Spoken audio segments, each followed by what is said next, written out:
Di beberapa hari lalu, selalu dan setiap tahun masih ada pertanyaan terulang. Diulang berkali-kali. Bagaimana hukumnya mengucapkan Selamat Natal? Itu setiap tahun. Sudah dibahas oleh ulama, sudah dijelaskan oleh Majlis Ulama Indonesia, tapi masih menjadi pertanyaan setiap tahun. Saya ingin bertanya kepada jamaah, apakah anda sudah tahu arti Natal? Arti Natal adalah kelahiran dan selamat atas kelahiran. Dan kepercayaan mereka, kelahiran itu adalah kelahiran Nabi Isa, yang dinamakan oleh mereka Yesus, anaknya Tuhan. Ketika mereka merayakan hari itu, berarti mereka merayakan kelahiran anak Allah. Kita sebagai orang Muslim sudah belajar, bahkan sudah hafal, Qul huwallahu ahad, Allahus samad, lam yalid wa lam yulad. Tidak punya anak yang tidak beranakan. Berarti kalau Allah tidak punya anak, kita sudah percaya dan yakin Allah Subhanahu wa taala Maha Esa, Al-Wahidul Ahad, Al-Hayyul Qayyum, Maha hidup dan Maha berdiri sendiri. Allah Subhanahu wa taala Maha berkuasa, Allah Subhanahu wa taala Maha kaya, tidak tergantung kepada makhluk siapapun. Tapi kalau kita mengucapkan Selamat Natal atas kelahiran anak Tuhan, berarti kita sendiri sudah mengingkari Qul huwallahu ahad. Ada orang berkata toleransi, kita kan basa-basi. Bagaimana kalau mereka mengajak kita makan babi? Boleh enggak basa-basi? Makan babi basa-basi demi mereka. Kalau memang boleh makan babi, boleh ucapkan Selamat Natal.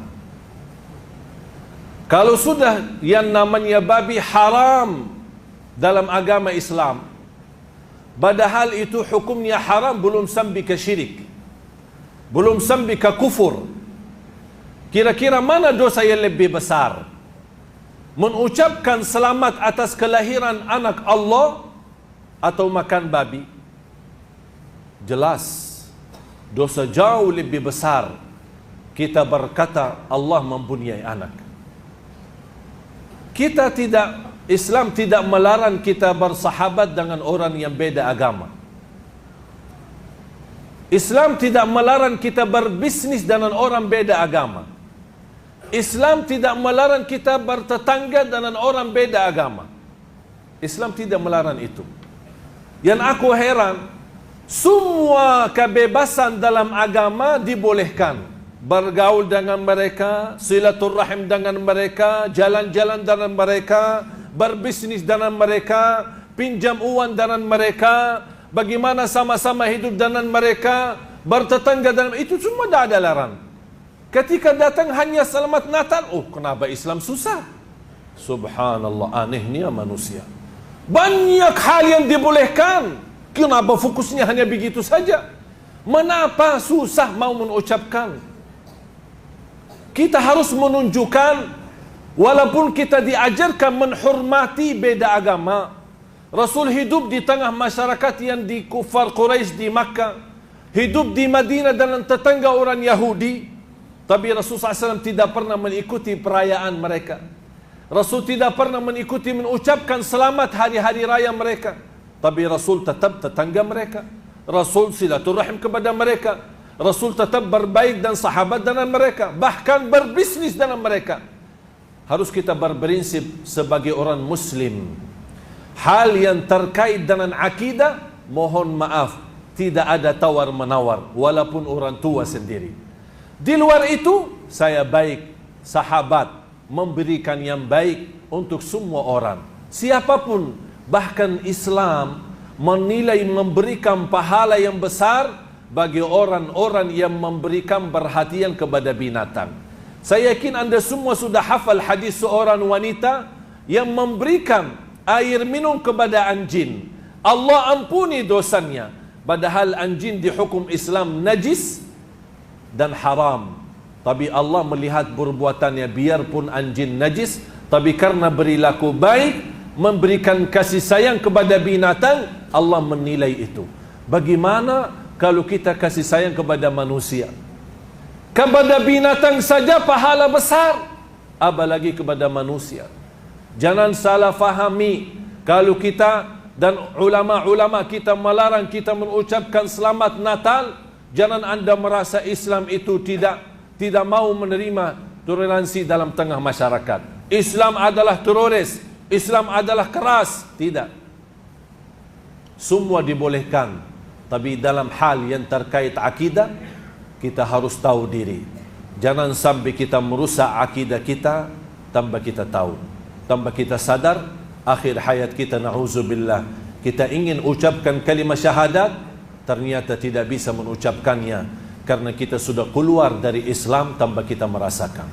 Harus kita berbanyak istighfar, harus kita membela dan menjaga akidah kita, karena akidah itu tidak bisa dibeli. Karena akidah itu adalah modal hidup kita, bahkan bekal keselamatan kita nanti di hadapan Allah hari kiamat.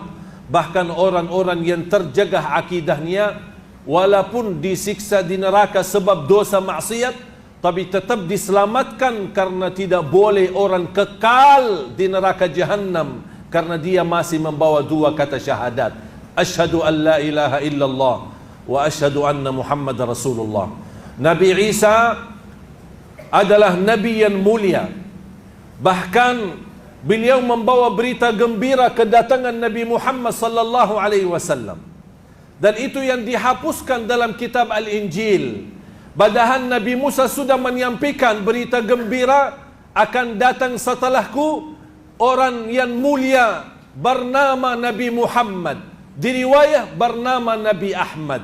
Dan dua-dua Ahmad dan Muhammad artinya orang yang terpuji. Nabi Isa orang-orang Nabi, dan tidak sah iman seorang mukmin kalau dia tidak percaya kepada Nabi Isa, bahkan kepada seluruh Nabi. Dan kita sudah hafal rukun-rukun iman, di antaranya percaya kepada seluruh Nabi dan Rasul. Tidak sah iman kita kalau kita tidak percaya kepada Siti Maryam sebagai ibunya Nabi Isa, yang Allah berikan kemuliaan, bahkan Allah berikan mukjizat, yang Allah kekalkan beritanya di dalam Al-Quran. Kun fayakun, seorang ibu bisa mempunyai anak tanpa ada suami. Dan saya pernah sampaikan, kalau memang Nabi Isa dan Siti Maryam benar-benar dimuliakan di dalam ajaran dan agama mereka, tolong tunjukkan di Taurat mana atau di Injil mana yang ada satu surah yang bernama Siti Maryam, atau surah yang membawakan berita Nabi Isa alaihi salam. Tapi subhanallah, di dalam Al-Quran, siapa istri Nabi Muhammad yang kita semua tahu? Siti Khadijah. Siapa istri Nabi Muhammad yang dicintai? Siti Aisyah. Dan banyak istri-istri yang lain. Tapi tidak ada satu surah pun yang bernama surah Khadijah atau bernama surah Aisyah. Tapi karena kita umat Islam memuliakan Siti Maryam, memuliakan Nabi Isa alaihi salam, Allah turunkan Al-Quran yang kita baca, dan Allah kekalkan Al-Quran sampai hari kiamat. Ada satu surah lengkap dari awal sampai akhir, namanya surah Maryam. Dan saya ingin, kalau anda punya kenalan orang-orang non-muslim, boleh anda hadiahkan hanya surah Maryam dengan terjemahan, supaya mereka tahu persis kapan kelahiran Nabi Isa alaihi salam. Yang mereka percaya kelahiran Nabi Isa atau kelahiran anak Tuhan tanggal 25 Desember. Padahal di dalam Al-Quran, kelahiran Isa itu adalah di musim turunnya buah kurma yang dinamakan rutab. Rutab itu adalah kurma separuh atau setengah matang. Itulah musim tidak boleh dan tidak mungkin bisa berbuah pohon kurma di musim dingin, di musim salju. Harus musim panas, bahkan panas sekali, baru bisa berbuah. Allah ceritakan persis keadaan kelahiran Nabi Isa, tapi mereka merubahkan dalam sejarah dan mempalsukan cerita Natal, menjadikan 25 Desember yang menjadi hari-hari biasa, hari dingin dan hari sejuk. Yang kita lihat sekarang di negeri barat memang musim salju, musim dingin, termasuk di negeri Arab sendiri.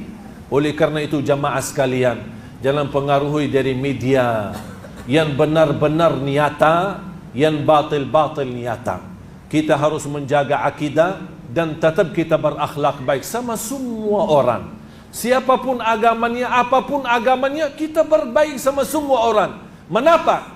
Karena kita membawa pesan, wa ma arsalnaka illa rahmatan lil alamin. Itu akidah kita. Rahmat bagi seluruh alam, rahmat bagi binatang, rahmat bagi pohon-pohon, rahmat bagi seluruh makhluk, rahmat bagi manusia, rahmat bagi non-muslim, rahmat bagi sesama muslim. Dimanapun kita berada, membawa perjuangan Nabi Muhammad rahmatan lil alamin.